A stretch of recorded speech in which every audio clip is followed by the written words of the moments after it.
Hello friends, இன்றைக்கி நம்ம channel Kayal சமையல் பகுதியில் நம்ம பார்க்க போகிறது சப்பாத்திக்கோ அல்லது தோசைக்கோ நீங்கள் சாப்பிட்றதுக்கு செமையாக இருக்கக்கூடிய ஒரு அட்டகாசமான குருமா தான். ஹோட்டல் ஸ்டைலில் இன்றைக்கி வீட்டில் எப்படி பண்ண போகிறோம் அப்படின்றது தான் இந்த வீடியோவில் நம்ம பார்க்க போகிறோம்.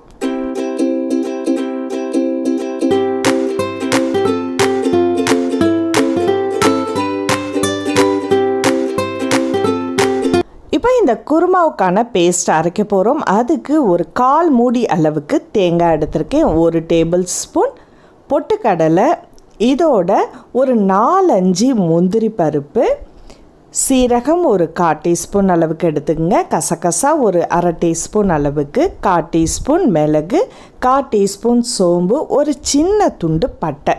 இதை நம்ம மிக்சியில் முதல்ல நைஸாக அரைச்சி எடுத்துருவோம்.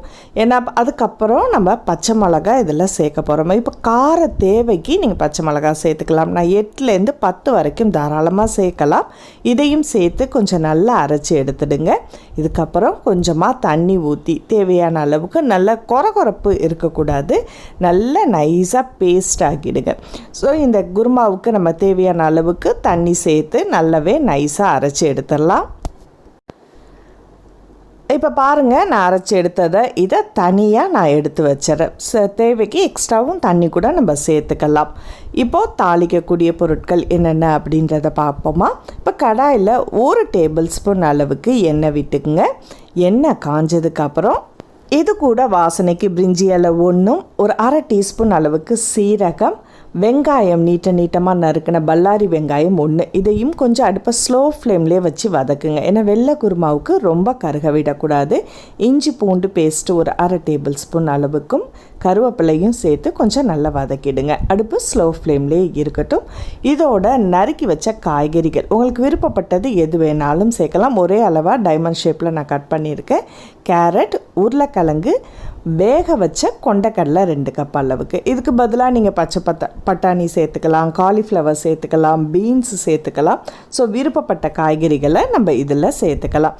இதை கொஞ்சம் நல்லா இஞ்சி பூண்டோட நல்ல மசாலா சேர்கிற வரைக்கும் தேவையான அளவுக்கு உப்பும் ஒரு 1/4 கப் அளவுக்கு தண்ணியும் சேர்த்து நீங்கள் அதை கொஞ்சம் வேக வச்சுடுங்க.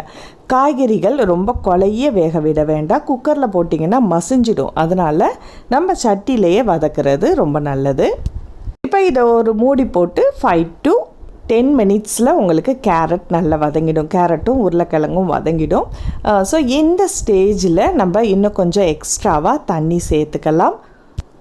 இப்போ காய்கறிகள்லாம் வதங்கினதுக்கப்புறம் கடைசியாக நம்ம அரைச்சி வச்ச அந்த தேங்காய், பொட்டுக்கடலை, மற்ற மசாலா விழுதுகளை இதோடு நம்ம சேர்த்துருவோம். இந்த பச்சை மிளகாய் காரம் உங்களுக்கு இதுவே போதுமானது. அதனால் எக்ஸ்ட்ரா நம்ம எதுவும் சேர்க்க தேவையில்லை. இதுக்கு தண்ணி மட்டும் உங்களுக்கு எக்ஸ்ட்ரா ஒரு 1/2 கப் அளவுக்கு எக்ஸ்ட்ரா சேர்த்துக்கலாம். உப்பு தேவைன்னா எக்ஸ்ட்ராவும் சேர்த்துக்குங்க இதோட.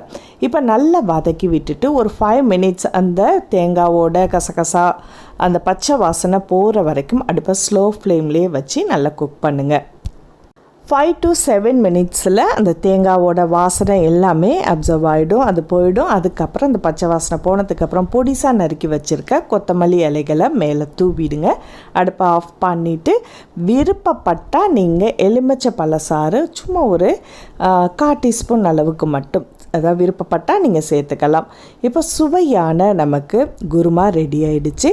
ஹோட்டல் ஸ்டைலில் அப்புறம் வெஜிடபிள்ஸ் எல்லாம் சாப்பிடாத பிள்ளைங்க இந்த மாதிரி சாப்பிட்லாம். இது கொண்டைக்கடலை நம்ம எப்படியும் நிறைய வேக வைப்போம். ஈவினிங் ஸ்நாக்ஸ் சுண்டலுக்காக செய்யக்கூடிய கொண்டைக்கடலையில் நீங்கள் ஒரு 2 கப் எடுத்து வச்சுட்டா நைட்டு குருமாவுக்கு சூப்பராக ரெடி ஆகிடும். இந்த குருமா நம்ம சப்பாத்தியோடு சாப்பிட்றதுக்கு ரொம்பவே டேஸ்டியாக இருக்கும்.